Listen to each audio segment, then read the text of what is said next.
হযরতে মূসা আলা নবিয়্যুনা আলাইহিস সালাতু ওয়াস সালামের জামানায় কেউ যদি গুনাহ করে, অন্যায় করে, তাকে গ্রাম থেকে বের করে দেওয়া হয়।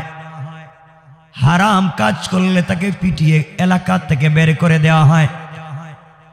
পয়গম্বর মূসার জামানায় এক যুবক জিনা করেছে, জিনার অপরাধে তাকে গ্রাম থেকে বের করে দেওয়া হলো। অন্যায় করবার কারণে গ্রাম থেকে যুবকটাকে বের করে দেওয়া হয়েছে। সকলে আঘাত করে যুবকটাকে জঙ্গলে ফেলে দিয়েছেন। একদিন, 2 দিন, 3 দিন চলে গেল, যুবক আর কাউকে খুঁজে পায় না। যুবকের কাছে পানি নিয়ে যাওয়ার জন্য কেউ যায় না, খাবার নিয়ে কেউ যায় না, পরিবারের কেউ যুবকের কাছে যায় না। চুরি করেছে, ডাকাতি করেছে, আজকে কেউ যুবকের কাছে যায় না। 10টা দিন পার হয়ে গেল।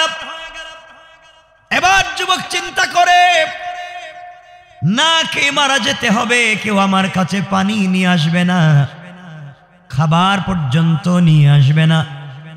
যুবক চিন্তা করে, আহারে দুনিয়ার জমিনে বন্ধুর তো অভাব ছিল না, প্রতিবেশীর অভাব ছিল না, আজকে আমার জন্য কেউ নাই। যুবক চোখের পানি ছেড়ে কান্না করে বলতেছে, আল্লাহ তাআলা, যে স্ত্রীর জন্য, যেই সন্তানের জন্য খারাপ কাজ আমি করেছি, চুরি করে পরিবার চালিয়েছি, আল্লাহ তাআলা আজকে আমি অপরাধী, কেউ আমাকে দেখতে আসে না, আমার মা বাপ পর্যন্ত আমাকে দেখতে আসে না, সমাজের কেউ আমাকে দেখতে আসে না। 10 নম্বর দিন যুবক খাবার না থাকবার কারণে যেন সাকারাত শুরু হয়ে গিয়েছে। ডাইনে তাকায়া দেখে কেউ নাই, বামে তাকায়া দেখে কেউ নাই, সামনে কেউ নাই, পিছনে কেউ নাই। দুনিয়ার জমিনে তার বন্ধু বান্ধবের অভাব ছিল না, প্রতিবেশীর অভাব ছিল না, আজকের দিনে কেউ কাউকেই সে খুঁজে পাচ্ছে না। সাকারাত শুরু হয়ে গিয়েছে। চিৎকার করে আল্লাহকে ডাক দিয়ে বলেছে, আল্লাহ তাআলা, দুনিয়ার জমিনে বন্ধু বান্ধবের অভাব নাই, মা বাপ সন্তান ছিল, আল্লাহ তাআলা আজকের সাকারাত শুরু হয়ে যায়, কেউ আমার কাছে আসে না। ওয়ালা ইয়াসআলু হামিমুন হামিমা, বন্ধু বন্ধুর সামনে চলে যায়, আমার পর্যন্ত খবর নেয় না। আয় আল্লাহ তাআলা, তুমি আমাকে তওবার সুযোগ দাও। বুঝতে পেরেছি চুরি করেছি, জিনা করেছি, অন্যায় করেছি, বুঝতে পারি নাই। আজ বুঝতে পেরেছি সমাজ কেমন, সমাজের মানুষ কেমন, আল্লাহ তাআলা জানতে পেরেছি। দয়া করে মায়া করে আমাকে তুমি ক্ষমা করে দাও। পৃথিবীতে বেঁচে থাকলে অন্যায় করব না, জিনা করব না, হারাম খাব না, চুরি করব না। আর যদি মরে যাই তুমি আমার জবানে কালিমা জারি করে দিও। আয় আল্লাহ তাআলা, জীবনের সবগুলো অপরাধকে স্বীকার করলাম, আর অন্যায় করতে চাই না, হারাম পথে যেতে চাই না, তুমি আমাকে ক্ষমা করে দাও। যুবক যখন চোখের পানি ছেড়ে ছেড়ে কান্না করে, আল্লাহ তাআলার রহমতের সাগরে জুস উঠে গিয়েছে। যুবকটাকে আল্লাহ রব্বুল ইজ্জত ওয়াল জালালের কাছে যখন হাত উঠায় ধরেছে আর ডাক দিয়ে বলেছে, আল্লাহ তাআলা, বুঝতে পেরেছি তুমি ছাড়া দুনিয়ার জমিনে আর কোনো অভিভাবক নাই, তুমি আমাকে ক্ষমা করে দাও। চোখের পানি ছেড়ে যখন তওবা শুরু করেছি, আল্লাহ তাআলা সাথে সাথে তার জিন্দেগির সবগুলা গুনাহকে ক্ষমা করে দিয়েছেন। কান সুবহানাল্লাহ। কিছুক্ষণ পরে যুবকটি ইন্তেকাল করেছে। আল্লাহ রব্বুল ইজ্জত ওয়াল জালাল গভীর রাত্রে মুসা আলাইহিস সালামকে ডাক দিলেন। মুসা আলাইহিস সালাম ঘুম থেকে উঠে গেলেন। আল্লাহ ডেকে বললেন, মুসা রে, বলো তো তোমাকে এত রাত্রে কেন আমি ডাক দিয়েছি? মুসা বললেন, আল্লাহ তাআলা, আপনি বলেন তো আমাকে কেন ডাক দিয়েছেন? আল্লাহ বলেন, মুসা, জঙ্গলের ভিতরে আমার এক ওলি দুনিয়ার জমিনে পাক্কা সচ্চা দিনদার আল্লাহওয়ালা এক গোলাম মারা গিয়েছে, তার জানাজায় যাও, সকালবেলা কাফন দাফনের ব্যবস্থা করো। তুমি নিজে যাও, বনি ইসরাইলদেরকে ঘুম থেকে উঠে নিয়ে যাও। মুসা আল্লাহকে বললেন, আল্লাহ তাআলা তোমার ওলি মারা গিয়েছে জঙ্গলের ভিতরে, আমি যাব, বনি ইসরাইলকে সাথে করে নিয়ে যাব। আল্লাহ, বনি ইসরাইল তো এমন জাতি, তারা বাকিতে বিশ্বাস করে না, যা পায় নগদ। আপনি বলেন তো এর জানাজায় গেলে কি লাভ? আল্লাহ ডাক দিয়া বললেন, মুসা এই গোলামের জানাজায় যারা যাবে, যেতে দেরি হবে, জানাজায় শরীক হলে আমি আল্লাহ তাকে মাফ করার ঘোষণা দিয়ে দিলাম। সকালবেলা সবাই জানাজায় হাজির। মুসা আলাইহিস সালাম বনি ইসরাইলের জঙ্গলে পৌঁছে গেলেন। যেই লোক যেতে পারে না সেই লোকটা কাদের মধ্যে ভর করে পৌঁছে গিয়েছে। এবার মুসা আলাইহিস সালাম জঙ্গলে গিয়ে খুঁজতেছেন ওলি, খুঁজে খুঁজে সামনে দেখেন ওই ডাকাত, ওই চোর, ওই জিনাকার মরে পড়ে আছে। আল্লাহকে ডাক দিয়া বলছেন, আল্লাহ তাআলা তুমি যে বলছো তোমার এক ওলি মারা গিয়েছে, কোথায়? আমি তো দেখতেছি একটা চোর, গ্রামের চোর পিটাইয়া গ্রাম থেকে বের করছিলাম। আল্লাহ বললেন, মুসা রে তোমাদের কাছে ও চোর হতে পারে, ইন্তেকালের আগে এমন তাওবা করেছে আমি আল্লাহর কাছে, আমি আল্লাহ তার জিন্দেগির গুনাহগুলোকে মাফ করে আমি আমার পছন্দের ওলি বানিয়ে দিয়েছি। আমি যে কথা বোঝাতে চাই, আল্লাহ যে কোনো সময় যে কাউকে যে কোনো ভাবে ক্ষমা করে দিতে পারেন না? পারেন না? কথা বলেন, পারেন না? হযরত উমর ফারুক রাদিয়াল্লাহু কথা বললেন না। উমর ফারুক রাদিয়াল্লাহু তাআলা জামানায়, ওমর তো ঠান্ডা মানুষ না গরম? সবাই বলেন না। গরম বলতে উল্টাপাল্টা গরম হতেন না, ইনসাফের উপরে গরম হতেন। ওমর তো এমন গরম ছিলেন, একদিন রাসূল পাক যোহরের নামাজ পড়ে মসজিদে নববী থেকে বাইরে এসেছেন। হঠাৎ করে তাকায় দেখেন সামনে দিয়ে শয়তান আসতেছে, শয়তান মানে অরিজিনাল শয়তান। নবীজি বলেন, আচ্ছা ঠিক আছে, আজকে শয়তানকে যখন পাইলাম একটু কথাবার্তা বলবো, কেমন শয়তানি করতেছে একটু জিজ্ঞাসা করব। নবীজিও যাচ্ছেন, শয়তানও আসতেছে। কিছুক্ষণ পরে রাসূল তাকায় দেখেন শয়তান রাস্তা বাদ দিয়া, জমিনে দিয়ে পড়িয়া উল্টা পথে দৌড়তেছে। চিন্তা করলেন শয়তান দৌড়ায় কেন? আশেপাশে তাকায় দেখলেন কেউ নাই, তাহলে শয়তান দৌড়াচ্ছে কেন? হঠাৎ রাসূলের নজর গেছে পিছন দিকে, পিছন দিকে তাকায় দেখেন হযরত ওমর আসতেছেন। সুবহানাল্লাহ বললেন। নবীজি বলেন, শয়তান এবার বুঝছি, আমার ওমর রে দেখিয়ে দৌড়াইতেছিস। এই ওমর রাত্রবেলা তো আপনারা জানেন তিনি ঘুরতেন। একদিন ঘুরতেছেন রাত্রবেলা, হঠাৎ করে দেখেন একটা ছেলে, উস্কো কুস্কো চুল, চোখগুলা লাল, হাতের মধ্যে একটা ব্যাগ নিয়ে যাইতেছে। আমার ডাক দিয়ে বললেন, এই যুবক কোথায় যাস? যুবক যখন দেখছে সামনে ওমর, তো ওমর ফারুক রাদিয়াল্লাহু তাআলা রাত্রবেলা হাঁটার সময় তরবারি কুশবদ্ধ করতেন না, খোলা তরবারি কাঁধে নিয়ে ঘুরতেন। যুবক যখন দেখছে বাপ রে বাপ, হাতে তো তরবারি, তাও ওমর, বাঁচার তো কোনো পথ আছে? জিজ্ঞাসা করলেন, এত রাত্রে কোথায় যাও, হাতে কি?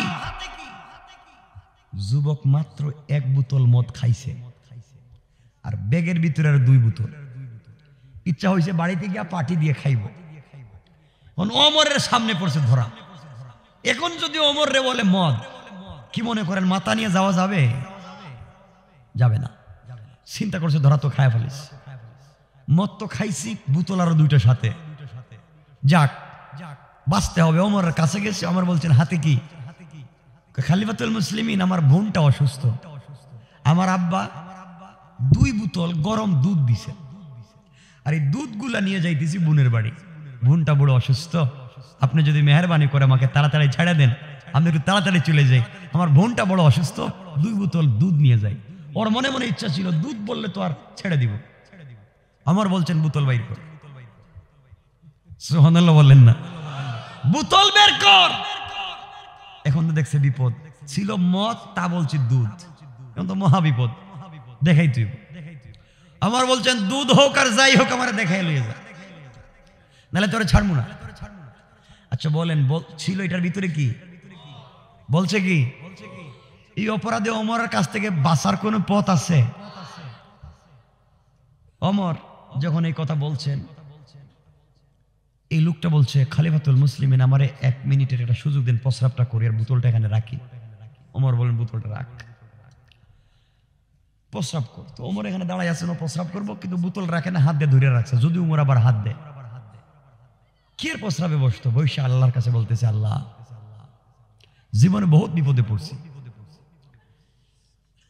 কিয়ামতের দিন ইচ্ছা মতো পিটাইও, তো আজকে উমর থেকে আমারে বাঁচাও। আজকে যার হাতে পড়ছি, মানে 2-4 দিন তো বাঁচার আশা ভরসা ছিল, তাও শেষ।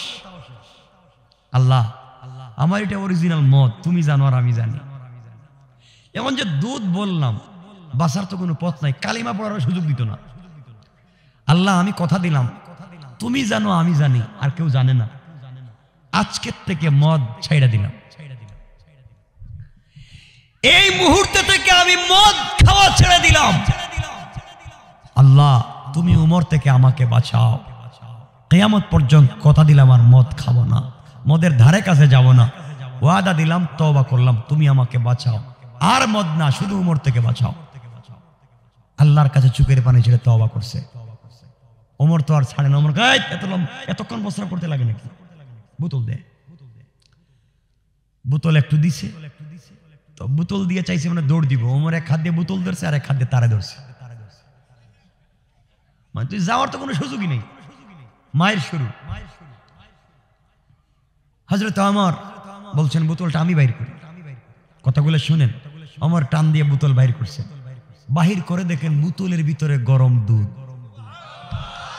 আল্লাহু আকবার বলেন, আর জোরে বলেন আল্লাহু আকবার। গরম দুধ, কি রে, ঠিকই তো দেখতেছি গরম দুধ। আরেক বোতল বাইর করে গরম দুধ। যুবকের পিঠে হাত দিয়ে বলেন, আমার দেশে এমন ভালো যুবক আছে, গরম দুধ দিয়ে যাইতেছে, তা সত্য কথা কইছে, বাপ যাও, দুধ আছে তাড়াতাড়ি যাও। যুবক দুধ রাইকা উমরের পায়ে ধরে বলে, আমার মাফ করে দেন। এখন মাফ করবো কেন? খলিফাতুল মুসলিমিন এটার ভিতরে দুধ ছিল না, এটার ভিতরে মদ ছিল। আপনার ভয়ে প্রস্রাবের ভান করে আল্লাহর কাছে আমি তওবা করেছি আর মদ খাবো না। সাথে সাথে আমার আল্লাহ মদকে দুধ বানাইয়া দিয়েছে। আমি কথা দিলাম আর জীবনে খারাপ পথে যাব না। ওমর যুবকটাকে জড়াইয়া বলছেন, বাপ তুই আমার জন্য আল্লাহর কাছে একটু মাফ চা। তোর মতো মানুষ যার কথায় আল্লাহ মদকে দুধ বানাইয়া দে, তুই আমার চাইতে আরো ভালো। সুবহানাল্লাহ, জোরে পড়েন না সুবহানাল্লাহ। তো আমি যে কথা এখান থেকে বুঝাতে চাই, আল্লাহ যে কোনো সময় যে কাউকে মাফ করে দিতে পারেন, না পারেন না?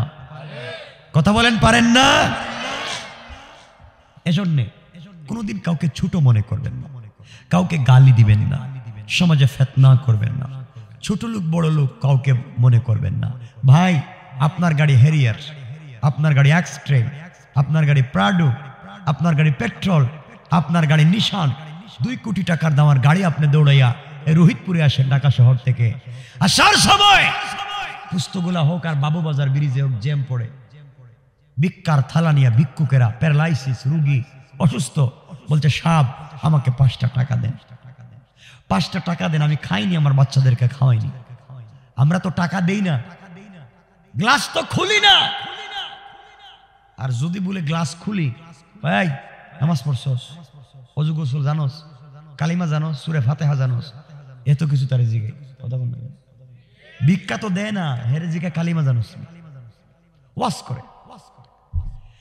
মনে রাখবেন আপনি যে আল্লাহ আপনাকে কোটি টাকা দামের গাড়িতে বসিয়েছেন, সে আল্লাহ ভিক্ষুকের হাতে ভিক্ষার থালা দিয়ে রাস্তায় বসিয়েছেন।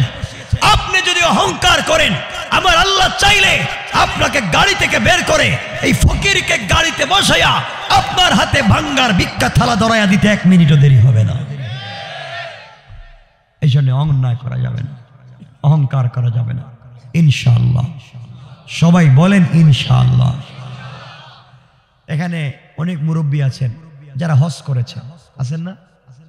হজের সময় নিজের ছেলেকে ঠিক মতো সম্পত্তি বন্টন করে দিয়েছেন, কিন্তু নিজের মেয়েরে দেয় নাই।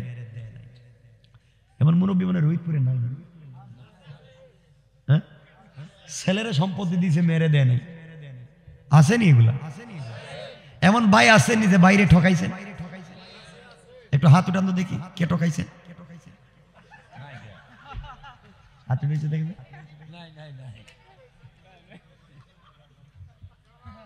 বাইরে ঠকান, নিজের ভাইরে ঠকায়, নিজের বোন রে ঠকায়, এমন লোক নাই? বিদেশ থেকে বড় ভাই টাকা পাঠাইছে, ছোট ভাই সব টাকা দিয়ে নিজের নামে জমি জমা কিনে রাখছে, বড় ভাইরে কিছুই দেয় নাই। এগুলো আছে কিনা বলেন? হালাল না হারাম? অন্যায় এগুলা করবেন না। আল্লাহ আমাদেরকে হেফাজত করো, সবাই বলেন আমিন। আজকালকার উলামায়ে কেরাম আমরা যারা আছি, আমরা ফিতনার কোনো শেষ নাই। আমরা ফতোয়া দিই মহিলাদেরকে মসজিদে নিয়ে যাওয়া যাবে না, হারাম। মহিলারা মসজিদে গেলে ফিতনা, বলি না? আমরা বলি মহিলাদেরকে ওয়াজে নিয়ে যাইও না, এটা ফিতনা। আরে বাবা, ফতোয়া দিয়ে মহিলাদেরকে মসজিদে যাওয়া বন্ধ করতে পেরেছেন, ফতোয়া দিয়ে মহিলাদেরকে তাফসীর শোনা বন্ধ করতে পেরেছেন, কিন্তু ফতোয়া দিয়ে আজ মহিলাদেরকে মার্কেটে যাওয়া, সিনেমা হলে যাওয়া, বেপরদা হয়ে রাস্তায় বের হওয়াকে বন্ধ করতে পারেন না। কথা বলেন না কেন? এগুলা কেন করেন? আপনারা ফতোয়া দেন, আপনারা আছেন কে নাবির নিচে হাত বাঁধে, কে বুকের উপরে হাত বাঁধে, কে জোরে আমিন বললো, কে আস্তে আমিন বললো, কে নবী সালাম আলাইকা বললো, কে নবী সালাম আলাইকা বলে নাই, মাইর দে। এ তো সরে গেল মাইর। একই ঘরে দুই ভাই একই ঘরে থাকে, একই প্লেটে খায়, দুই মসজিদে নামাজ পড়ে, ফিতনার কারণ। আল্লাহ আমাদেরকে হেফাজত করো। আমরা এখন এতগুলো বললাম, এর অর্থ হচ্ছে এগুলার বিপরীতে আমরা আরেকটা চরিত্র আজকে শুনবো, সেই চরিত্র নিয়ে আজকে আমরা বাড়িতে যাবো ইনশাআল্লাহ। আবার মুসলমান বন্ধুগণ, গভীর মনোযোগ। আমি যে আয়াত পড়েছি, আল্লাহ বললেন বন্ধুরে, ওয়ারাফানা লাকা যিকরাক, আমি আল্লাহ আপনার সম্মান বাড়িয়েছি, ইজ্জত বাড়িয়েছি। একথা আল্লাহ বিশ্ব নবীকে বললেন। কোথায় সম্মান বাড়িয়েছেন আমরা আজকে সেদিকে যাব। আমার নবী যখন দ্বীনের দাওয়াত দিতে লাগলেন, এই সূরার ভিতরে আল্লাহ আরো অনেক কথা বলেছেন। আল্লাহ রাব্বুল ইজ্জত ওয়াল জালালের উপরে বললেন, আলাম নাশরাহ লাকা সাদরাক, বন্ধু আমি কি তোমার সিনাকে বিদীর্ণ করে দেই নাই, তোমার সিনাকে চাক করি নাই, তোমার সিনাকে বড় করে দেই নাই। তাফসীর কবর আমরা সংক্ষেপে শুনেন। এরপরে রাতে আল্লাহ বললেন, ওয়া ওয়াদানা আনকা উযরাক, বন্ধু আপনার বুকের উপরে যেই চাপ ছিল, বুকের উপরে যেই ব্যথা ছিল, আমি কি ব্যথাকে দূর করে দেই নাই? কেমন ব্যথা? আল্লাযী আনকাদা যাহরাক, যেই চাপের জন্য আপনি কষ্ট পাইতেন। আমার নবী বলতেছেন আল্লাহ তাআলা কেমন চাপ। মনে রাখবেন, আল্লাহ রাব্বুল ইজ্জত ওয়াল জালাল বুঝাতে চান, বন্ধুরে আমি আল্লাহ আপনাকে বলেছি দ্বীনের দাওয়াত দেন। দ্বীনের দাওয়াত দিতে দুই জিনিস লাগে। একটা হলো পাবলিকের কাছে দ্বীনের দাওয়াত দিতে গেলে টাকা লাগে, পয়সা লাগে। টাকা পয়সা ছাড়া দ্বীনের দাওয়াত দেওয়া যায় না। আর একটা হলো ক্ষমতা লাগে। ক্ষমতা না থাকলে পাবলিক পর্যন্ত দ্বীনের দাওয়াত নিয়ে যেতে পারবেন না। ক্ষমতা না থাকলে বড় লোক, বড় পাবলিকের কাছে, বড় ব্যক্তি, তার কাছে দ্বীনের দাওয়াত নিয়ে যেতে পারবেন না। আল্লাহ বলছেন, বন্ধুরে আমি আল্লাহ আপনাকে দুটোটা দিয়েছি। খাদিজাতুল কুবরার মতো মহিলা, মক্কার সবথেকে বিজনেস ম্যাগনেট যেই মহিলা, এই মহিলাকে আমি তোমার প্রেমে ফেলে দিয়ে তোমার ভালোবাসায় আবদ্ধ করে তাকে তোমার কাছে আমি বিয়ে দিয়েছি। এই জন্যে তার সমূহ সম্পত্তি বিয়ে করবার কারণে, ইসলাম কবুল করবার কারণে সবগুলা সম্পত্তি দ্বীনের রাস্তায় ব্যয় করে দ্বীন প্রচারের কাজে সহযোগিতা করেছে। কোন সুবহানাল্লাহ। দেন নাই? খাদিজা বলছেন, স্বামী আমার সম্পদের অভাব নাই, আমার চাইতে বড় টাকাওয়ালা মক্কায় আর কেউ নাই, আমার সব সম্পত্তি আপনার পায়ে দিলাম, আপনার যেভাবে মন চায় সেভাবে সম্পত্তিগুলা দ্বীনের রাস্তায় ব্যয় করেন। পড়েন সুবহানাল্লাহ। আল্লাযী আনকাদা যাহরাক, বন্ধু আপনার বুকের উপরে যে চাপ ছিল, আমি এই খাদিজাকে বিয়ের মাধ্যমে টাকা দিয়া এবং সম্মান দিলে, সম্মানের দুটা পর্যায়। আপনাদের মনে কষ্ট হচ্ছে? দুটা পর্যায়। একটা হলো খাদিজা শুধু টাকা ছিল তা না, বিশাল ক্ষমতাও ছিল। মক্কার এমন কোন ব্যক্তি নাই যে ব্যক্তি খাদিজার টাকা দিয়ে বিজনেস করে না। তাইলে কেউ যদি উল্টাপাল্টা কথা বলতো, নবীজি বলতেন, এই মিয়া দিনের দাওয়াত দিচ্ছে, উল্টাপাল্টা কথা বলো, আমার বউ টাকা দিয়ে চলো। ইজ্জত থাকবে নি বেচারার কোন কথা কন না কেন? যে আমার বউ টাকায় তুমি চলো আর আমার সাথে তুমি উল্টাপাল্টা কথা বলো। পাবলিক তার ভয়ে কিছু বলেই না। এখন যারা বড় বড় লিডার ছিল এরা বলছে মুহাম্মদের বিরোধিতা করতে হইলে এর বউ টাকা আগে দিতে হইবে। সুবহানাল্লাহ বললেন না? আরেকটা বলছেন, অপয়গম্বর বিশ্ব নবী আপনার চাচা আবু তালেব যদি কালেমা পড়ে নাই, তার ভিতরে আমি একটা রহমত দিয়েছি। আপনি দ্বীনের দাওয়াত নিয়ে বাহিরে যান, বাহিরে কেউ কথা বললে, বাহিরে কেউ আপনাকে ডিস্টার্ব করলে, সবার আগে আপনার পিছনে যে দাঁড়াবে সে আপনার চাচা আবু তালেব। না দাঁড়ায় নাই? দাঁড়িয়েছে। আল্লাযী আনকাযা যহরাক, আপনাকে ক্ষমতাও দিয়েছি, আপনাকে টাকা দিয়েছি, আপনি দ্বীনের দাওয়াত দেন। এখন দেখবেন আমরা শুধু এই কথাটাই বুঝাবো, এখন কেমনে রাসূল পাকের দ্বীনের দাওয়াতে গেলেন, টাকাও আছে, ক্ষমতা আছে, কিন্তু কোথায় ক্ষমতা থাকলো, কোথায় টাকা থাকলো, আমরা সেদিকে যাব। আমার মুসলমান বন্ধুগণ, গভীর মনোযোগ। আল্লাহর রাসূল দ্বীনের দাওয়াত দিতে লাগলেন। আল্লাহ আয়াত নাজিল করে দিলেন, ওয়ানজির আশিরাতাকাল আকরাবিন। বন্ধু আপনি দ্বীনের দাওয়াত দেন আপনার প্রতিবেশী আত্মীয় স্বজনের কাছে। নবীজি দ্বীনের দাওয়াত দিলেন। এই দ্বীনের দাওয়াতের কারণে আমার নবীকে আঘাত করা হয়েছে, আমার নবীকে রক্তাক্ত করা হয়েছে। নবীজি সাল্লাল্লাহু আলাইহি ওয়াসাল্লাম চিন্তা করলেন, এমন একটা বছর আসলো যেই বছরে রাসূলের চাচা ইন্তেকাল করলেন, রাসূলের স্ত্রী মা খাদিজাতুল কুবরা ইন্তেকাল করলেন। আবার নবী আবার চিন্তা করলেন, আমার স্ত্রী নাই। দ্বীনের দাওয়াত দেওয়ার পরে ঘরে যখন আমি পৌঁছে যাই, ঘরে গেলে সকল ব্যথা ভুলে যাই, বাহিরে গেলে চাচার কারণে কেউ আমাকে কষ্ট দেয় না, ঘরে গেলে খাদিজার কারণে সব ভুলে যাই। আজ আমার খাদিজা নাই, আজ আমার চাচা নাই, মক্কায় আমার দাঁড়াবার কোনো জায়গা নাই, মক্কায় কেউ আমাকে দেখবে না। কে দেখবে? ঘরে গেলে আমার স্ত্রী নাই, বাহিরে গেলে আমার চাচা নাই। নবীজি এই কথাগুলো চিন্তা করলেন, চলে যাই নানার বাড়িতে, নানার বাড়িতে গেলে মানুষ হয়তো ভালোবাসবে। এই চিন্তা করে বিশ্ব নবী তায়েফের দিকে যাওয়া শুরু করলেন। আমি যে কথা বলতে চাই, আমার নবী তায়েফ পৌঁছে গেলেন। তায়েফের মানুষকে বিশ্ব নবী দাওয়াত দিলেন, আসলিম তাসলাম, ইসলাম কবুল করো, শান্তিতে থাকতে পারবা। আর কোনো কথা বলেন নাই। এই কথাগুলা বলবার কারণে যেই মানুষগুলা আমার নবীকে ভালোবাসতো, আমার নবীর কাছে থাকতো, নবীকে আমানতদার মনে করত, বিশ্বস্ত মনে করত, পৃথিবীর জমিনে বিশ্বাসী মনে করত, শুধুমাত্র কেবলমাত্র তাওহীদ আর রিসালাতের দাওয়াত দেওয়ার কারণে নবীজি ডাক দিয়ে বললে, তায়েফের মানুষেরা শোনো, তাওহীদের দাওয়াত গ্রহণ করো, রিসালাতের দাওয়াত গ্রহণ করো, এক আল্লাহকে মানো, অন্যায় ছেড়ে দাও, আর তোমরা আগুন পূজা মূর্তি পূজা বাদ দেও, আমার রিসালাতকে মেনে নাও। এই কথাগুলো বলতে লাগলেন। তায়েফের মানুষগুলা আমার নবীকে পাগল বলতে লাগলো, হাতে পায়ে শিকল লাগায়া পাথরের মধ্যে টানা হিচড়া শুরু করলো। নবীজির শরীর থেকে অজুর ধারে রক্ত ঝরতে লাগলো। নবীজির সঙ্গে ছিলেন হযরতে যায়েদ। এখানে লম্বা একটা ঘটনা। হযরতে জিবরিল আমিন বলছেন, পৃথিবীতে তার আসতে পৃথিবীতে 4 বার কষ্ট হয়েছে। এত পাওয়ার ছিল জিবরাইলের, এত ক্ষমতা ছিল জিবরাইলের, এত ক্ষমতা। ওই জিবরাইল বলছেন পৃথিবীতে আসতে তার 4 বার কষ্ট হয়েছে। এর মধ্যে একবার হলো রাসূল যখন তায়েফে ছিলেন। এই 4 বারের যদি কথা বলি, যে 4 বার জিবরাইল পৃথিবীতে আসতে কষ্ট হয়েছে, এই 4 বার বললে তো অনেক লম্বা হয়ে যাবে। আমরা এগুলা বললে আমরা মূল আলোচ্য বিষয় যাইতে পারবো না, এজন্য এটা বাদ। 4 বার জিবরিল আমিন পৃথিবীতে আসতে কষ্ট হয়েছে। এই জিবরাইল, 1 মিনিটে আপনাদেরকে বলি, কষ্ট হচ্ছে না তো? জিবরাইল আল্লাহকে বলছেন, আল্লাহ আপনি নাকি জান্নাত বানাইছেন। তো আল্লাহ বলছেন, জিবরাইল বানাইছি তো। কার জন্য বানাইছেন? আমার গোলামের জন্য বানাইছেন। আল্লাহ আমাকে যদি তুমি সুযোগ দিতে আমি জান্নাতটা একটু দেখে আসি না। আল্লাহ বলেন আমার জান্নাত দেখে লাভ কি?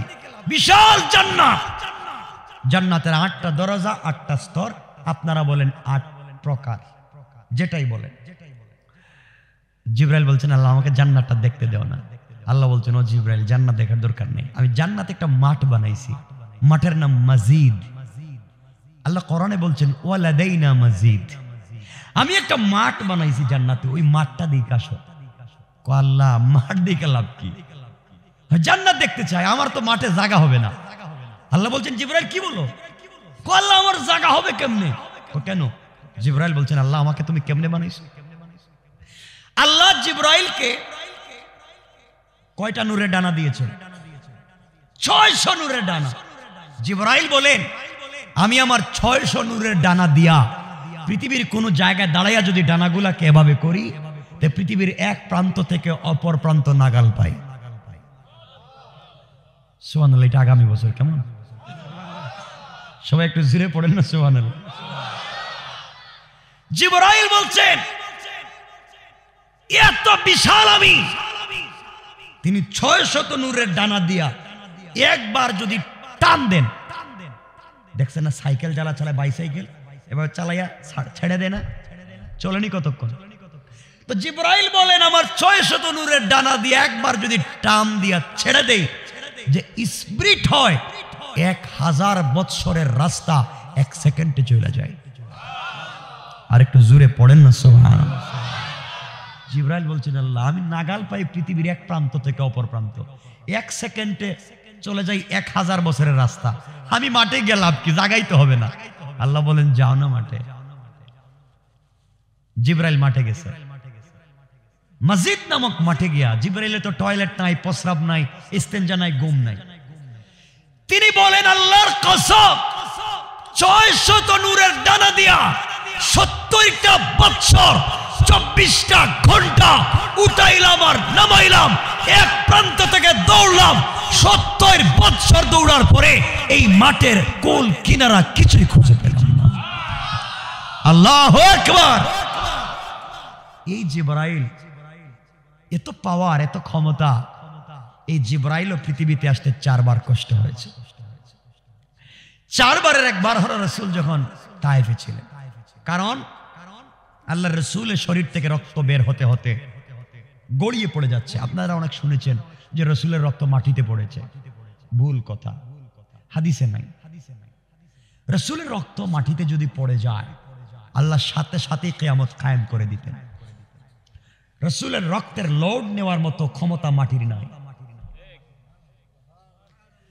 যে রাসূলের শরীরে মশা মাছি বসতে পারে না, যেই রাসূলের কারণে আল্লাহ গোটা দুনিয়া সাজাইছেন, এই রাসূলের রক্ত মাটিতে পড়বে, আপনি চিন্তা করলেন কেন? আপনারা জানেন যে উহুদের যুদ্ধে রক্ত মাটিতে পড়ার আগে সাহাবায়ে কেরাম মুখ লাগায় চুষে চুষে খায় ফেলাইছেন। ঠিক বলি নাই? রক্ত মাটিতে পড়ে নাই। এখন আপনাদের কষ্ট হচ্ছে, এজন্য আমি আলোচনা লম্বা করতেছি। কষ্ট নেই,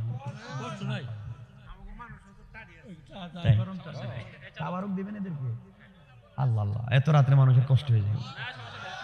একটু হাত দেখেন তো দেখি আবার কার কার কষ্ট হইতেছে। আবার কষ্ট হইতেছে,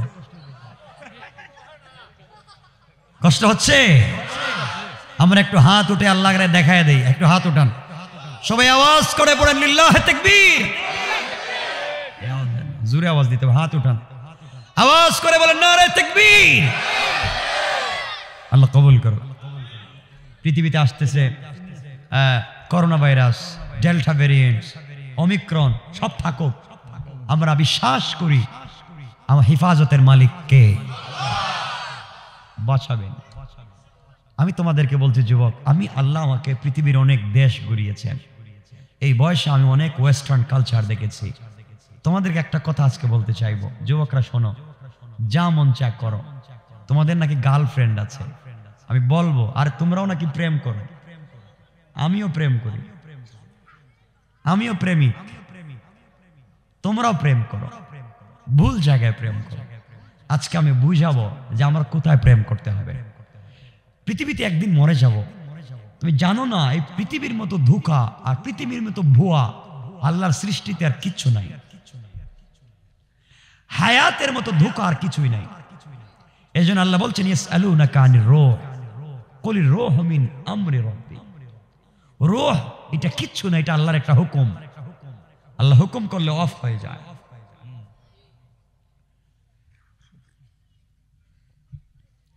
এই জিবরাইল পৃথিবীতে আসতেছেন, রাসূল পাক তায়েফে গেলেন, রক্তাক্ত হলেন।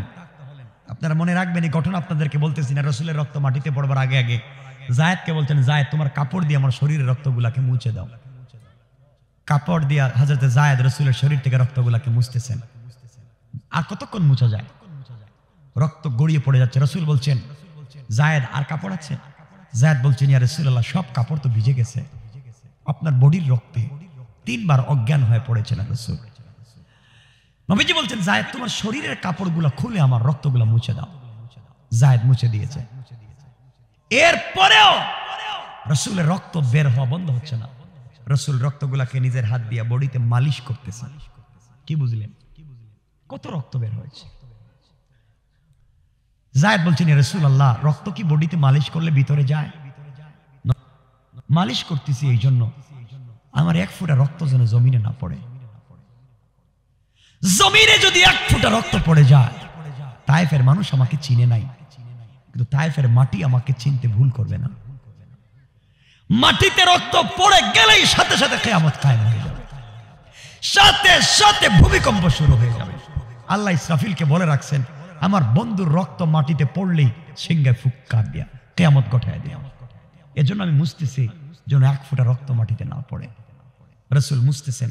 রাসূলের পায়ে থাকতো চামড়ার মোজা, চামড়ার মোজা ভরে রক্তে। 1 ফোঁটা রক্ত পায়ের নিচ দিয়ে লটকিয়ে পড়ে যাচ্ছে মাটিতে। আল্লাহ জিবরিল আমিনকে বলছেন, জিবরাইল তুমি কোথায়? আল্লাহ আমি তো সিদরাতুল মুনতাহায়। সিদরাতুল মুনতাহা 7 আসমানের উপরে মহাশূন্য, এই মহাশূন্যের পরে হচ্ছে সিদরাতুল মুনতাহা। সিদরাতুল কুল গাছ, বড়ই গাছ, আর মুনতাহা মানে ইন্তেহা, পৃথিবীর শেষ প্রান্তর।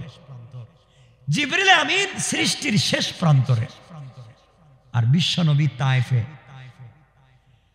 ওগো আল্লাহ আমি তো সিদরাতুল মুনতাহা। ও জিবরাইল তুমি সিদরাতুল মুনতাহায়, আর আমার রাসূলের পা মুবারক থেকে রক্ত জমিনে পড়ে যায়।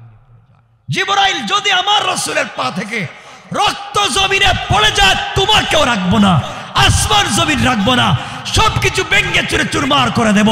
দুনিয়াকে যদি বাঁচাতে হয়, রাসূলের পা থেকে রক্ত মাটিতে পড়ার আগে আগে তোমার নূরের পরটা রাসূলের পায়ের নিচে বিছাইয়া দাও। জিবরাইল বলছেন, আল্লাহ আমি সিদরাতুল মুনতাহায়, আর কোথায় দুনিয়া? তায়েফ। আল্লাহ বলছেন, বাঁচাতে চাও, বাঁচতে চাও? জিবরিল আমিন বলছেন, আমি আমার 600 নূরের ডানা দিয়া সিদরাতুল মুনতাহা থেকে টান দিয়েছি। 1 সেকেন্ডের 1 কোটি ভাগের 1 ভাগ শেষ হওয়ার আগে তায়েফে আইসা দেখি রাসূলের পা থেকে রক্ত ছুটে গিয়েছে, জমিনে পড়ে যায়। আমি আমার পরটা বিছায়া গোটা দুনিয়াকে বাঁচাইয়া দিয়েছি। আল্লাহু আকবার।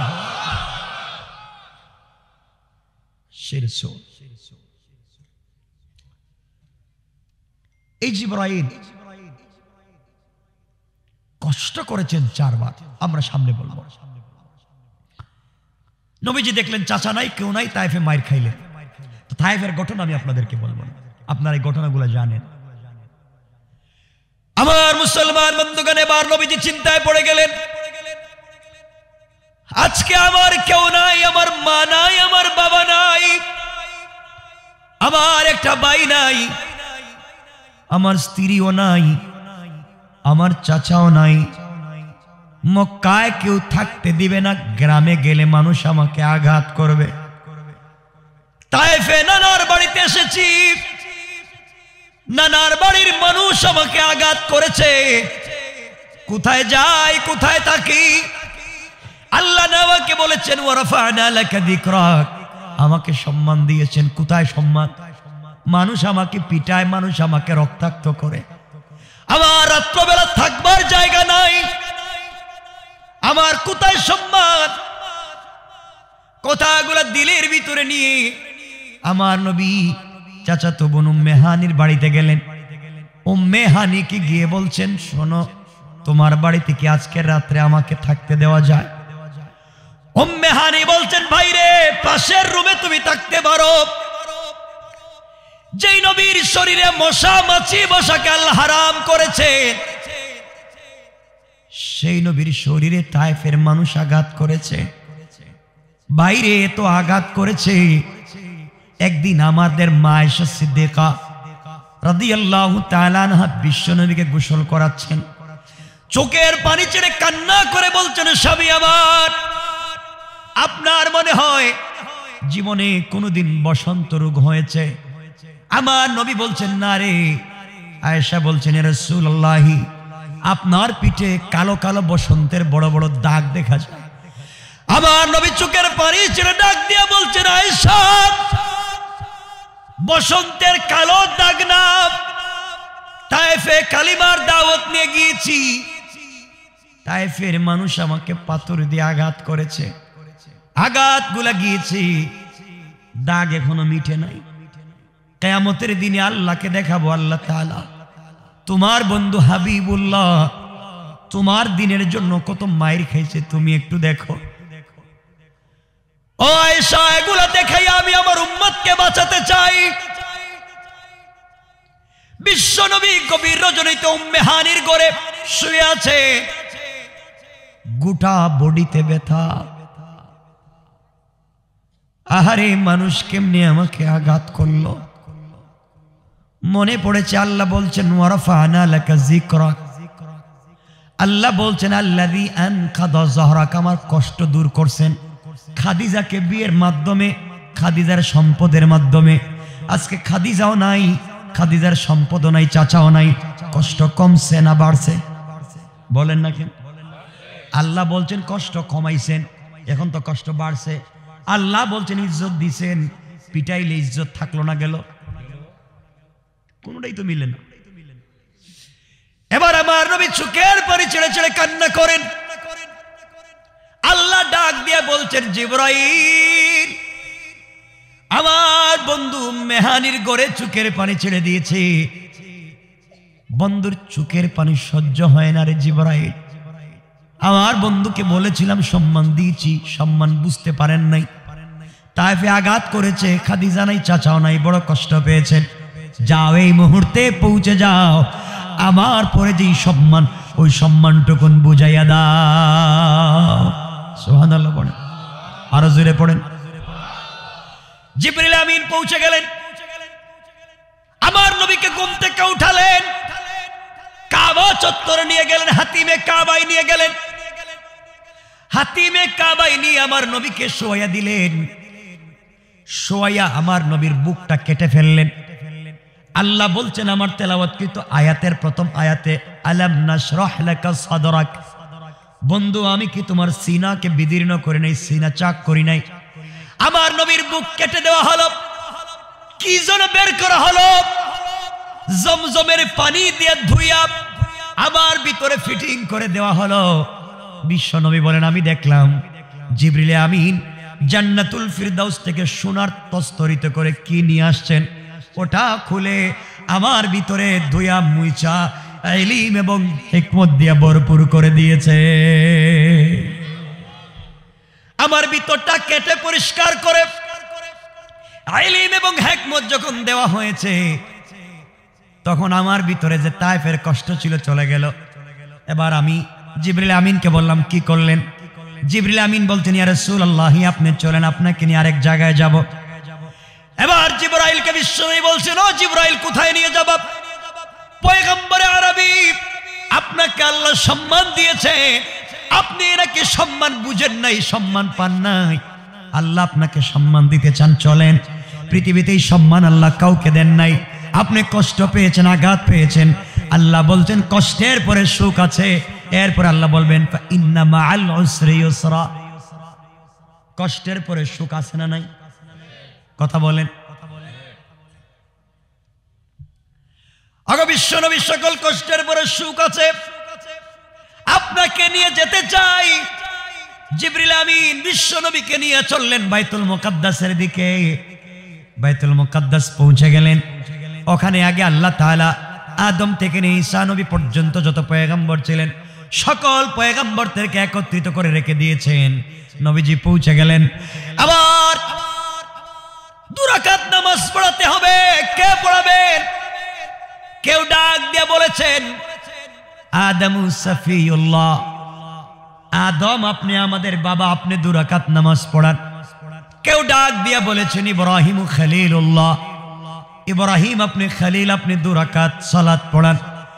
কেউ বলেছেন মুসা কালিমুল্লাহ, আজকের দিনে আপনি 2 রাকাত নামাজ পড়ান। কেউ বলেছেন ঈসা রূহুল্লাহ, আপনি 2 রাকাত নামাজ পড়ান। কে নামাজ পড়াবেন? আল্লাহ ডাক দিয়ে জিবরাইলকে বলেন জিবরাইল রে, আমার পরে আমার নবীর সম্মান দিতে চাই, আমার বন্ধুকে সম্মান এই মুহূর্তে দিতে চাই। আদম থেকে ঈসা নবী পর্যন্ত সকল নবী হবেন মুক্তাদি আর মুসাল্লি, আর আমার বিশ্ব নবী হবেন আজকের ইমাম। আল্লাহু আকবার বলেন, আল্লাহু আকবার। ইমামুল আইম্মা, ইমামুল মুরসালিন, ইমামুল আম্বিয়া ওয়ার রাসূল, সকল নবীদের ইমাম, সকল রাসূলদের ইমাম। ও জিবরাইল, আল্লাহ আমাকে সম্মান দিচ্ছেন সব থেকে বেশি। কোন সুবহান। সালাম, নামাজ পড়ালেন। আমরা সংক্ষেপ করে করে বলবো। নামাজ শেষ, সকল নবীরা যার যার মতো করে চলে গেলেন। নবীজি এবার মুস্কি মুস্কি হাসতেছেন। জিবরাইল বলছেন ইয়া রাসূলুল্লাহ হাসতেছেন কেন?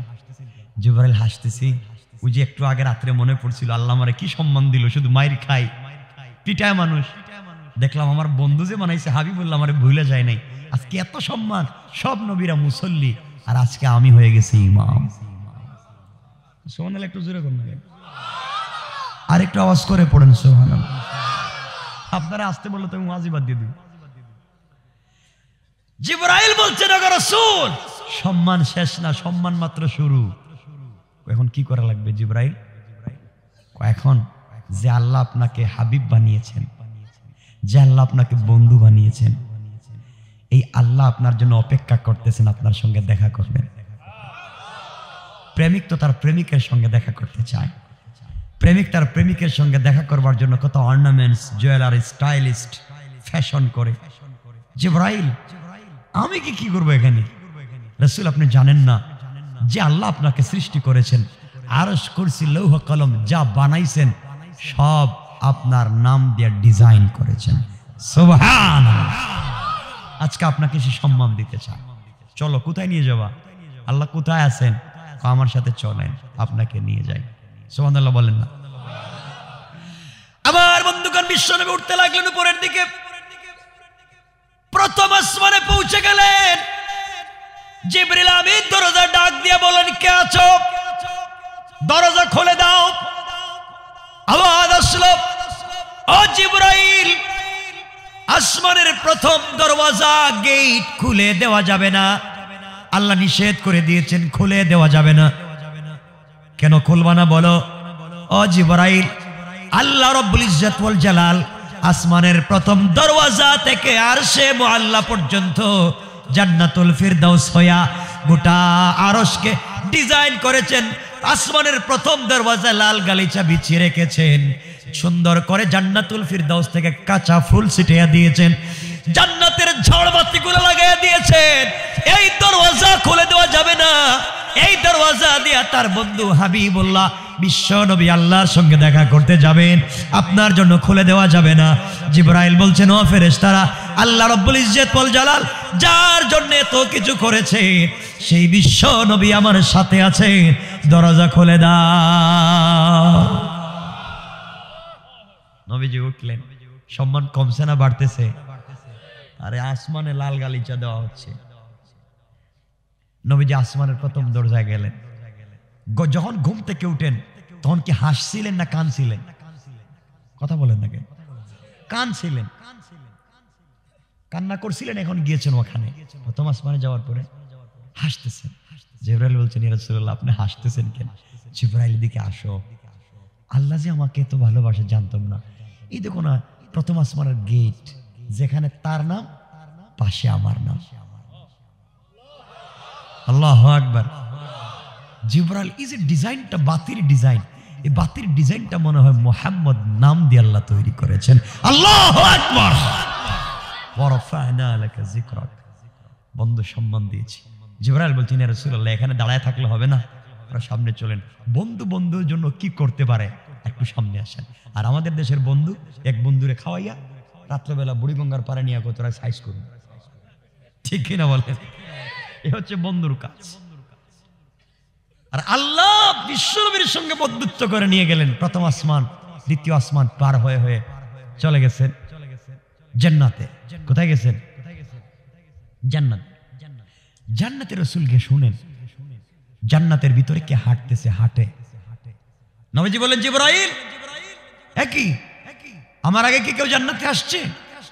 ইয়া রাসূলুল্লাহ, না তো, আপনি তো প্রথম আসছেন। কেন? তুমি শোনো না কে জান্নাতে আমার আগে আগে হাঁটতেছে? ইয়া রাসূলুল্লাহ, আপনি একটু দেখেন না কে হাঁটে। নবীজি কানটা লাগালেন, কান লাগাইয়া শুনেন। দুনিয়ার আর কেউ না, রাসূলের কালো সাহাবী, ইথিওপিয়া বাড়ি, যার কোনো ডাইস নাই, যার চিপাটা কাটা, সে তো খড়বের জুতার আওয়াজ শোনা যায়, এটা তোমার বেলালের পায়ের আওয়াজ শোনা যায়। সুবহান। জিবরাইল, বেলালের আওয়াজ কেমনে জান্নাতে আমার আগে আসে? আমি জানি না, আপনার আল্লাহকে জিজ্ঞাসা করেন। আল্লাহ বলছেন, বিশ্বনবী, যে বেলাল আপনাকে বলেনি, বেলাল আমাকে বলেনি, বেলাল আমাকে বলেছে, আল্লাহ তোমার জন্য আমি এত কষ্ট পেয়েছি। আর রাসূলকে একা আমি কোথাও, আমি রাসূল ছাড়া একা থাকতে চাই না, তিনি যেখানে আমি ওখানে থাকতে চাই। বেলালের এই কথাকে আমি কবুল করেছি। ইয়া রাসূলুল্লাহ, আপনি দুনিয়ার সবাইকে ফাঁকি দিয়ে আসতে পারেন, সবাইকে ফাঁকি দিয়েছেন, কেউ জানে নাই আপনি কোথায় আসছেন, কিন্তু বেলালকে ফাঁকি দিতে পারবেন না। আপনি আসার আগে আগে আমি বেলালের পায়ের আওয়াজকে জান্নাতে রেকর্ড করে রেখে দিয়েছি। আরেকটু সামনে গেলেন জান্নাতুল ফিরদাউসে, গিয়ে শুনেন কোরআনের তেলাওয়াত শুনেন। আখরাজান নাসাই মিন তরিক যুহরি আন উরওয়াতা আন আয়েশা রাদিয়াল্লাহু তাআলা আনহা قالت قال رسول الله صلى الله عليه وسلم دخلت الجنة فسمعت قراءة فقلت من هذا فقيل حارثة بن النعمان فقال رسول الله صلى الله عليه وسلم كذلك البر وكان بر بأمه। লম্বা হাদিস। রাসূল গিয়ে শুনেন জান্নাতে চমৎকার কণ্ঠে কোরআন শরীফ পড়া হচ্ছে, তেলাওয়াত হচ্ছে। সুবহানাল্লাহ বলুন। নবীজি বলেন, জিবরাইল, এখন তেলাওয়াত করে কে? ইয়া রাসূলুল্লাহ, আমি জানি না, আপনি শুনেন। নবীজি কান লাগাইয়া শুনেন। এটা তো নিজেরই সাহাবী, গরিব, ক্ষেত খামারে কাজ করে, পিচ্ছি একটা ছেলে, নাম হারিসা ইবনে নোমান। ও জিবরাইল, তো হারিসা ইবনে নোমানের আওয়াজ শুনি। আর আওয়াজ কেমনে আসলো? ইয়া রাসূলুল্লাহ, হারিসা গতকালকে মায়ের খিদমাত করেছে, মাকে এক গ্লাস পানি দিয়েছে, মায়ের চুলগুলো আছড়াইয়া দিয়েছে। মা খুশি হয়ে আল্লাহর কাছে দোয়া করেছেন। আল্লাহ খুশি হইয়া এই হারিসা দুনিয়া জীবিত থাকা অবস্থায় তার কোরআনের তেলাওয়াতকে জান্নাতে রেকর্ড করে রেখে দিয়েছে। আল্লাহু আকবার বলেন। আল্লাহু আকবার। দিন কান। নবীজি দেখলেন, জান্নাতে গেলেন। জিবরাইল বলেন, এটা আবু বকরের বাড়ি, এটা ওমরের, এটা উসমানের। বলতেছেন জিবরাইল, এটা আবু বকরের বাড়ি, এটা ওমরের, বইলে বলে হাঁটতেছেন। পিছন দিকে তাকায় দেখেন রাসূল নাই। আমি এতক্ষণ কারে বললাম? রাসূল ওই পিছনে জান্নাতুল ফিরদাউসের গেটে দাঁড়ায় আছেন। জিবরাইলকে ডাক দিয়ে বলছেন, ও জিবরাইল, এদিকে আসো। ইয়া রাসূলুল্লাহ, কি হয়েছে? আচ্ছা বলো তো, আমি কি একা পাগল হইছি? আল্লাহ আমার এত ভালোবাসা জানতাম না।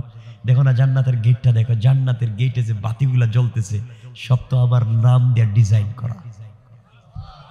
সুবহানাল্লাহ বলেন, জোরে বলেন সুবহানাল্লাহ। আল্লাহ বলছেন, বন্ধু তুমি শুধু এই নামগুলা দেখলা, পুরা জান্নাতের যে ডিজাইন করেছি, স্ট্রাকচার তৈরি করেছি, স্ট্রাকচারই আপনার নাম।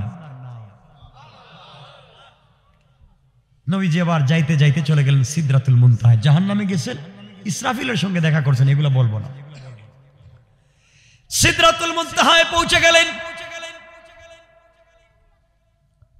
এবার সিদরাতুল মুনতাহা, সিদরাতুন কুল গাছ, বড়ই গাছ। নবীজি বড়ই গাছের নিচে গেলেন, হাসতেছেন, দাঁতের অগ্রভাগ বের হয়ে গেল। জিবরাইল বলেন, কেন হাসেন? বড়ই গাছ এক একটা বড়ই 10 থেকে 70 মন ওজনের, এক একটা বড়ই। বড়ই গাছের পাতা হাতির কানের মতো বড়। নবীজি পাতায় হাত দিয়ে হাসতেছেন। জিবরাইল বলছেন, হাসেন কেন? ও জিবরাইল, এই জন্য হাসি, আল্লাহ গাছের পাতায় দেখে তো তাকাইয়া দেখো, গাছের প্রত্যেকটা পাতায় এক সাইডে আমার নাম, অপর সাইডে আল্লাহর নাম। আল্লাহু আকবার। ওয়ারাফা'না লাকা যিকরাক, সম্মান দিয়েছেন কে? আরো জোরে বলেন কে? এবার জিবরাইল রাসূল পাককে নিয়ে আরেক জায়গায় গেলেন, নিয়ে বলছেন ইয়া রাসূলুল্লাহ আমাকে মাফ করে দেন, আমি আর সামনে যেতে পারবো না, বেয়াদবি মাফ করবেন। এই যে আমার পাসপোর্ট আছে, পাসপোর্টে ভিসা আছে, ভিসার মেয়াদ আছে, কিন্তু এখন আপনি যে রাস্তা দিয়ে যাবেন এই রোড পারমিট আমার কাছে নাই, আপনি একা যান, আমি এখানে থেকে গেলাম। নবীজি বললেন জিবরাইল এটা কোন কথা বলো, আমার ঘুম থেকে উঠে নিয়ে আসছো, আমার কেউ নাই তুমি জানো, আর একা একা কোন জায়গায় আমার রাইকা যাও, খালি ময়দান। ইয়া রাসূলুল্লাহ, যে আল্লাহ আপনাকে বন্ধু বানিয়েছেন, যে আল্লাহ আপনাকে হাবিবুল্লাহ বানিয়েছেন, ওই আল্লাহ নিজের হাত দিয়া এখান থেকে একটা রাস্তা করেছেন আরশে মুআল্লা পর্যন্ত, নিজের হাত দিয়া। এই রাস্তায় পৃথিবীর কোনো সৃষ্টি যাইতে পারবে না, একমাত্র কেবলমাত্র শুধুমাত্র আপনার জন্য। আমার দায়িত্ব শেষ, এখন আপনি আর আপনার বন্ধু জানে আপনি কেমনে যাবেন, আমাকে মাফ করে দেন। জিবরাইল চলে গেলেন, রাসূল দাঁড়িয়ে আছেন।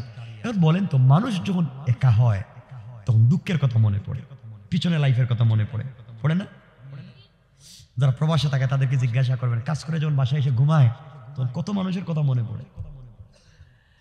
রাসূলের মনে পড়েছে, হারে কি সম্মান আমার, সব নবীদের ইমামতি করলাম, সব আসমান পার হয়ে আসলাম, জান্নাত দেখলাম, সিদরাতুল মুনতাহা আসলাম, আর সে মুআল্লার রাস্তায় দাঁড়িয়ে আছি।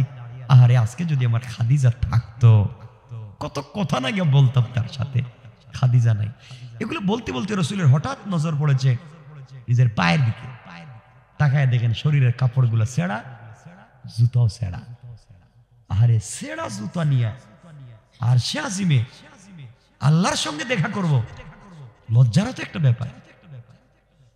ছেঁড়া জুতা। নবীজি হঠাৎ মনে পড়েছে মুসা কালিমুল্লাহর কথা। মুসা কালিমুল্লাহ তুর পাহাড়ে আল্লাহর সঙ্গে কথা বলতে গেলেন। আল্লাহ মুসাকে বলছেন, মুসা রে ফাখলানা আলাইকা ইন্নাকা বিল ওয়াদিল মুকদ্দাস তাওয়া। ও মুসা, এটা পবিত্র উপত্যকা তুর সাইনা, জুতা নিয়ে আসা যাবে না, জুতা খুলে তোমাকে আসা লাগবে। আল্লাহ তাআলা মুসাকে জুতা নিয়ে তুর পাহাড়ে উঠতে দিলেন না। আর আমি কেমনে জুতা নিয়ে আল্লাহর আরশে আজিমে যাই? এই কথা মনে করে আমার নবী জুতা মুবারক খুলে ফেললেন। আওয়াজ আসলো, আওয়াজ হলো, বন্ধু আমার জুতা খুলবেন না, আপনি আপনার জুতা পায়ে দেন। আপনার জুতার নিচে যেই ধূলিকণাগুলা রয়েছে, এই ধূলিকণার দ্বারা আমি আল্লাহ আমার আরশে আজিমকে সম্মানিত করতে চাই। ওয়ারাফা'না লাকা যিকরাক, বন্ধু তোমার শুধু সম্মান দেই নাই, তোমার জুতার নিচে যে বালি আছে এই বালিরও সম্মান দিয়েছি। আল্লাহু আকবার। 12 হয়ে গেছে, কাজ হয়ে গেছে। হ্যাঁ না, 12টার পরে কথা বলা ঠিক না তো, খেলাফে সুন্নাহ। আর আপনাদের দেখতেছি ঘুম পাচ্ছে মনে হইতেছে সারা রাত। আমি কি প্লাস্টিক?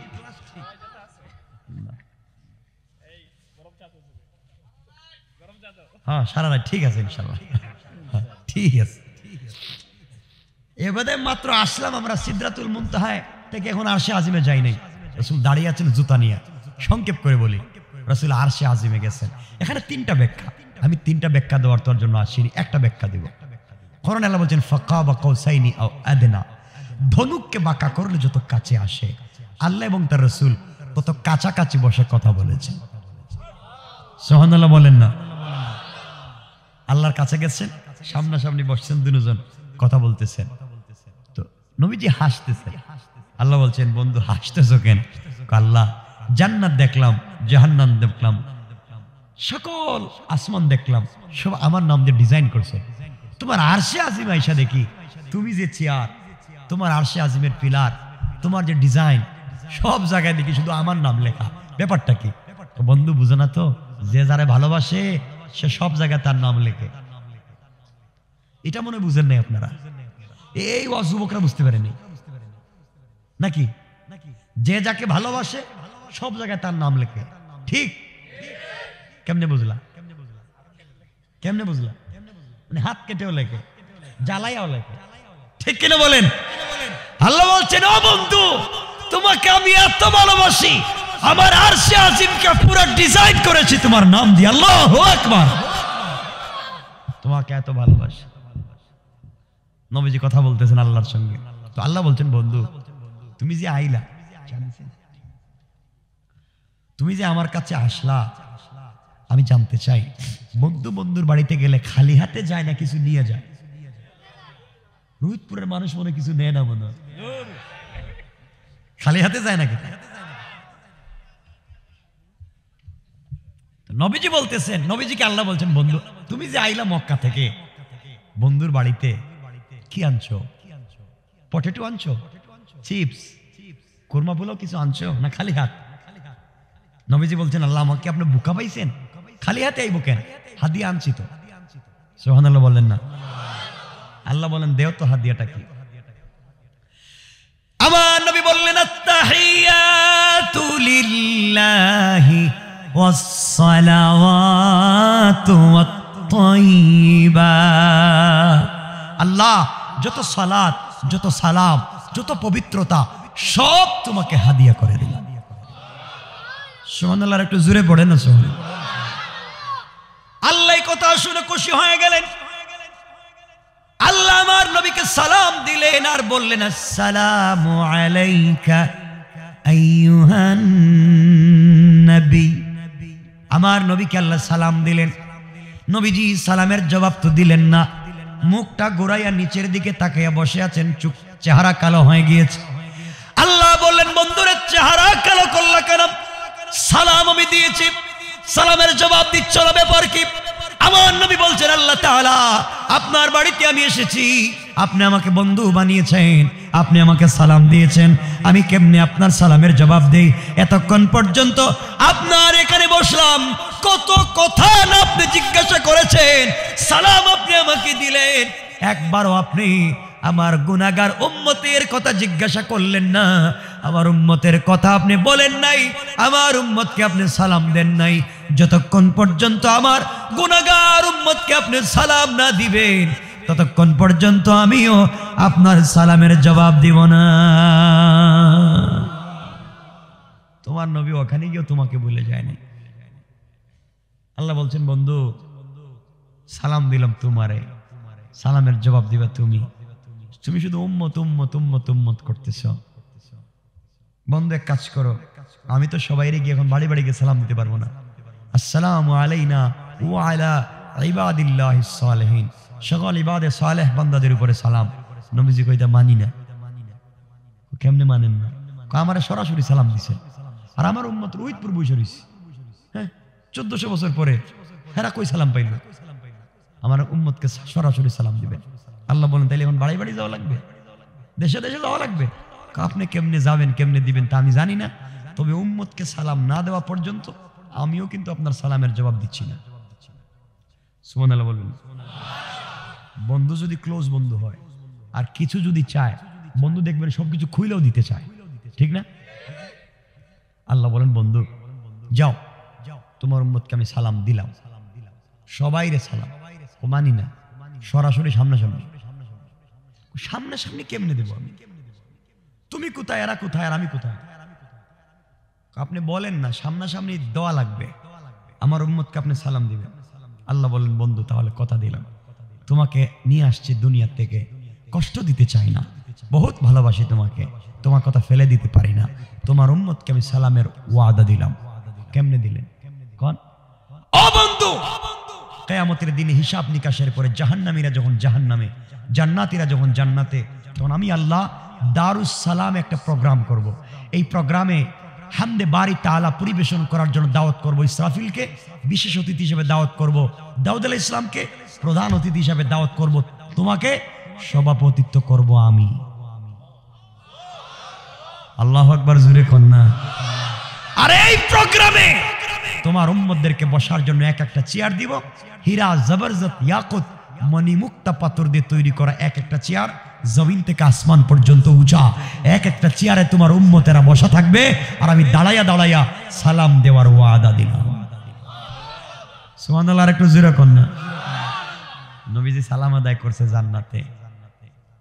নবীজি বলছেন আল্লাহ ঠিক আছে আপনি সালাম দিবেন, এটা মানি, কিন্তু দলিল কই, প্রমাণ কই? আল্লাহ বলছেন বন্ধু তুমি বিশ্বাস করো না আমি যে সালাম দেব? আল্লাহ বিশ্বাস করি, ওয়ালাকিন লিয়াতমাইন্না কলবি, অন্তরে শান্তি পাইতেছি না। এটা প্রমাণ দেন না কেন? ও প্রমাণটা কেমনে দিব? কই লিখিত। সুবহানাল্লাহ বলবেন। কেমনে প্রমাণ? লিখিত। লিখিত প্রমাণ লাগবে। হ্যাঁ লিখিত। আবার আল্লাহ আমার নবীকে খুশি করবার জন্য বলেন বন্ধুরা শোনো, আমি আল্লাহ তোমার উম্মতকে সালাম দিব জান্নাতের ভিতরে, দারুস সালাম নামক জান্নাতে দাঁড়াইয়া সালাম দিব। লিখিত প্রমাণ দিলাম, শুনে রাখো। আল্লাহ বললেন তাহিয়াতুহুম ইয়াউমা ইয়ালকাউনাহু সালাম। আল্লাহ জানায়া দিলেন বন্ধুরা জান্নাতুল ফিরদাউসের ভিতরে দারুস সালাম নামক জান্নাতে তোমার উম্মতের সঙ্গে আমার যখন দেখা হবে, তখন আমি আল্লাহ তোমার উম্মতকে সর্বপ্রথম সালাম দেওয়ার ওয়াদা দিলাম। কোন সুবহানাল্লাহ, আল্লাহু আকবার। সালাম দিবেন আমার বন্ধুগণ। এখন নবীজি সালামের জবাব দিলেন, কথাবার্তা হচ্ছে। এখানে পার্সোনাল কিছু কথা বলছেন, বন্ধু বন্ধুর কথা জানে। যেমন দেখবেন রোহিতপুর বাজারে এক বন্ধু আরেক বন্ধুরে চার দোকানে বলছে, দোস্ত ওই যে কালকে বলছিলাম ওই কথাটা তোর মনে আছে? মনে আছে তো, একসাথে যাব। কাছে আরো 10 জন ছিল, কেউ কিছুই বুঝে নেই। ঠিক আছে না? এরা 2 জন বুঝে। এইভাবে বন্ধু বন্ধুর সাথে কিছু পার্সোনাল কথা বলছেন আল্লাহ তার রাসূলের সঙ্গে আরশে আজিমে। এটা হচ্ছে তাহা কাফ হা ইয়া আইন সাদ ইয়াসিন তাসিম মিম। এটা হচ্ছে হারফে মুকাত্তাত। বন্ধু জানে আর বন্ধু জানে, পৃথিবীর কেউ জানে না, দুজন জানে। কথা চলতে আছে চলতে আছে, এইভাবে কথা চালাইয়া যাচ্ছেন তারা। কোথায়? আমরা কই? কিছু না, জমিনে। রাসূল এখন কোথায়? কার সাথে কথা বলতেছেন? এখানে কথা বলো। কিছুক্ষণ দীর্ঘদিন পরে গেছেন, বউ মারা গেছেন, চাচাও মারা গেছেন। আরশে আজিম এখানে থাকুক, আল্লাহর সঙ্গে বেশি দিন কথাবার্তা বলুন। আমরা আগামীতে আরশে আজিম থেকে নামায় নিয়ে আসবো ইনশাআল্লাহ। এবার আর সামনে যাইতেছি না, রাসূল আরশে আজিমই থাকুক না। নামায় একটা মানুষের বউ নাই, বাপ নাই, এতদিন পরে আল্লাহর সঙ্গে দেখা করতে গেছে, আপনার এখান থেকে নিয়ে আসতে চান। কিছুদিন থাকেন না এখানে, থাকুক। এটা কোনো মাত নাই, কথা নাই। এখানে কথা চলতে থাকুক, দীর্ঘদিন পর্যন্ত কথা চলবে। আমরা নামাইয়া নিয়ে আসবো।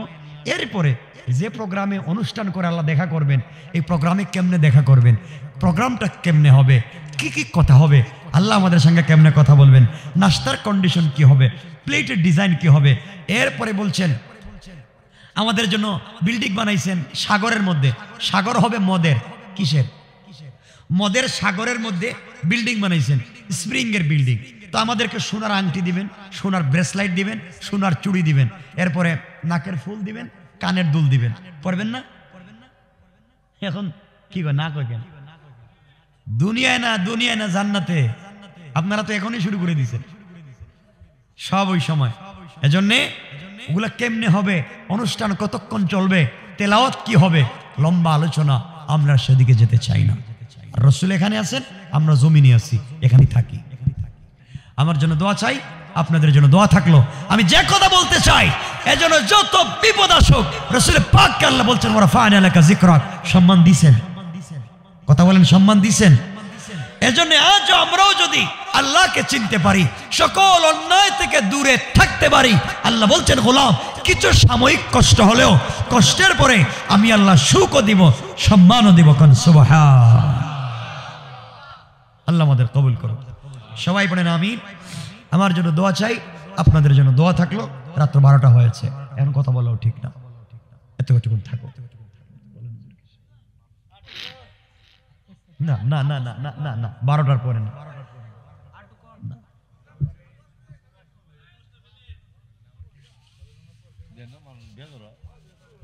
না না না, শুনেন, না না, কষ্ট পাওয়ার কোনো দরকার নাই। বাবা ফজরের নামাজটা পড়েন, কালকে জুমা আছে, আপনারা আজকে রাত্রে বেশি করে আমল করেন। আর যুবকদেরকে বলছি ভাই, টিকটক করা বাদ দাও, টিকটকে ভিডিও বানানো বাদ দিয়ে টুকটাক আমল করো। টিকটক বাদ, টুকটাক আমল শুরু করো, আল্লাহ জান্নাত দিয়ে দিবেন। আলহামদুলিল্লাহ বলেন। ভাই উঠবেন না, ওয়াজ রাখতে উঠে যাচ্ছেন কেন? তাবারুক নিয়ে যান। না নাই কি আল্লাহ জানেন আছে নাকি? বললাম মাশাআল্লাহ। ভাই বলেন বলেন বলেন মাশাআল্লাহ।